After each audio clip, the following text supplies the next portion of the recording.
Well, it's official. XDefiant will be shutting down as of June 2025, and I'm going to be breaking down why I think that this happened to it, as we've seen some games recently get the plug pulled on them, and there's a lot of reasons why. Now, XDefiant came out in May earlier this year, and it's an okay game. It just doesn't feel very inspired. Like, it has references to Tom Clancy's The Division, Ghost Recon, Far Cry, Splinter Cell, Watch Dogs, Rainbow Six Siege, and another Far Cry character here. The only thing is, it does not feel very, relevant. There's no skins from Watch Dogs, there's no skins from Far Cry, with some characters they could definitely have had as skins, as you can almost imagine them in Fortnite and things like that. But we actually have some official confirmation from the executive producer of XDefiant here, Mark Rubin. Unfortunately, I'm here today to announce XDefiant will be shutting down. No new downloads and player registrations will no longer be available.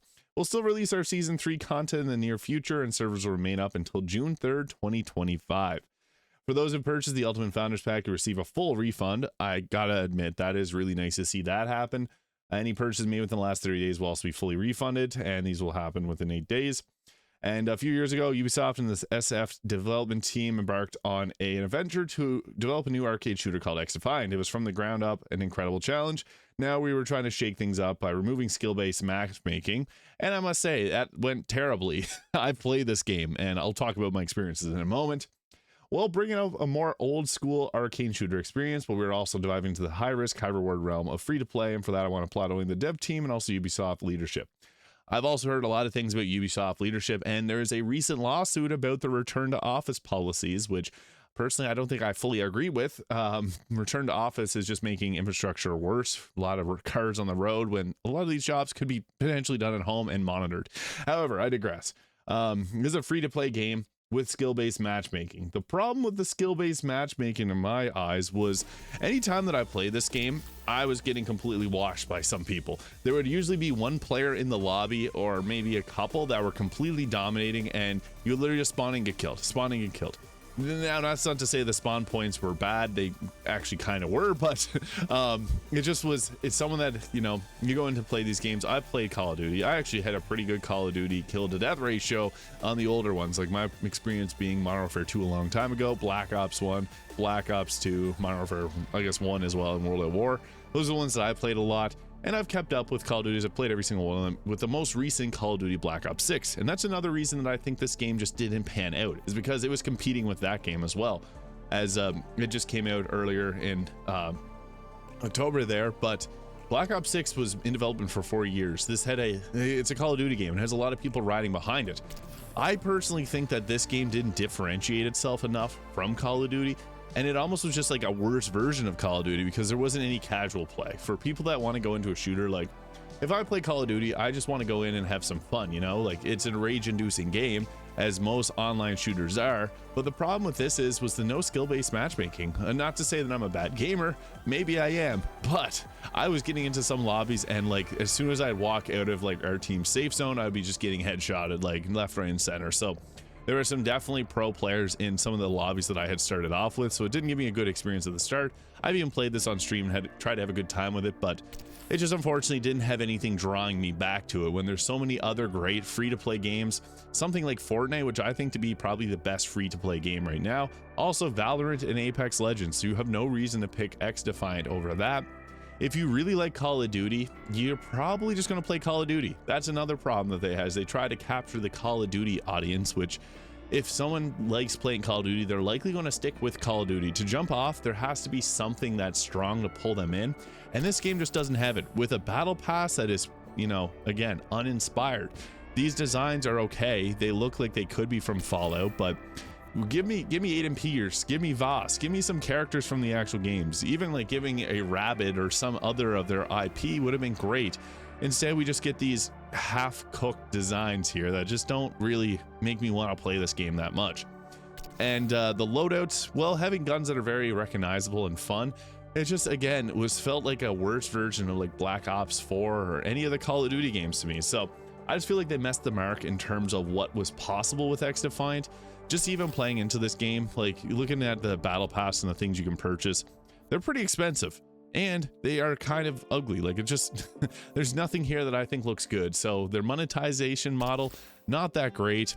Their overall loadouts, like the weapon choice here, not like the worst. You do have some like classic guns, ACR, AK. Like, this does remind me heavily of playing Call of Duty back in the day, Modern Warfare 2.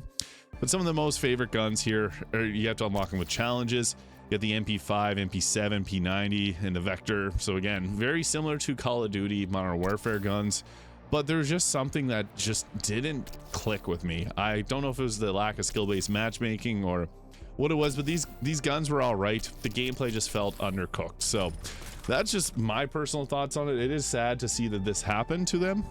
A couple other things being that there is no real promotion of this game after launch, so people just straight up forgot about it. But as I mentioned earlier, the skill-based matchmaking was probably the biggest problem. You had some professional players that jumped ship from Call of Duty to play this game, stomped out all the casual players that just wanted to have a good time with this game.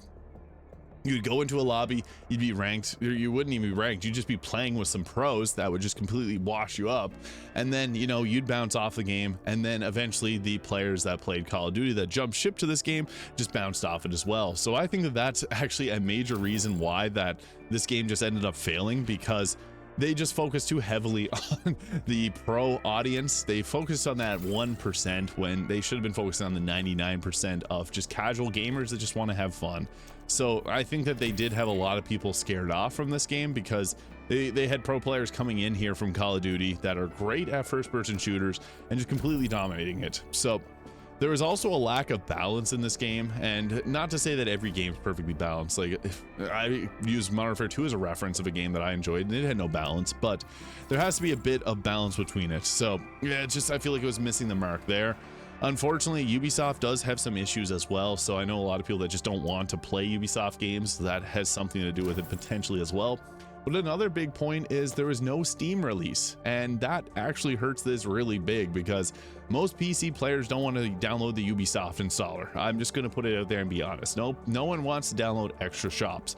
I use a few shops, and I try to limit them past that, because Steam is really my favorite. Epic Games is all right too for exclusives like Alan Wake 2, but other than that, I don't like to have extra things downloaded. So that obviously caused some issues there, because people just don't want to install extra launchers. It's just a fact. So that obviously hurt it. But also, I guess going back to the tweet here, it is sad to see, like, heartbroken to be writing this post. It's been a personal passion project for this creator here, the creator of this, and had 5 million users. In the end, we had over 15 million users play our game. That's pretty good numbers. I'm actually shocked that they'd pull a plug on something like this, but it just seems like season 2 hasn't been going good, and even season 1 did not go good. People bounced off this game quick with no real post-launch support from what I've seen, no marketing, none of that. So my personal thoughts, I think that the pro gamers that jumped ship from Call of Duty briefly to play this game stomped out all the all the casual players and just the casual gamer dads that just want to play a game, a shooter like Call of Duty, and reminisce about the old times. So that did cause a lot of friction here, and unfortunately XDefiant is now going to be dying and dead soon, so it's unfortunate, but just had to get my thoughts on this, because I think that this is quite wild. As someone that's played this game and didn't really love it, just felt like a lower half-baked version of Call of Duty. Just my thoughts. Let me know yours in the comments. Hit the subscribe button below if you found this video fun, and I'll see you all in the next video.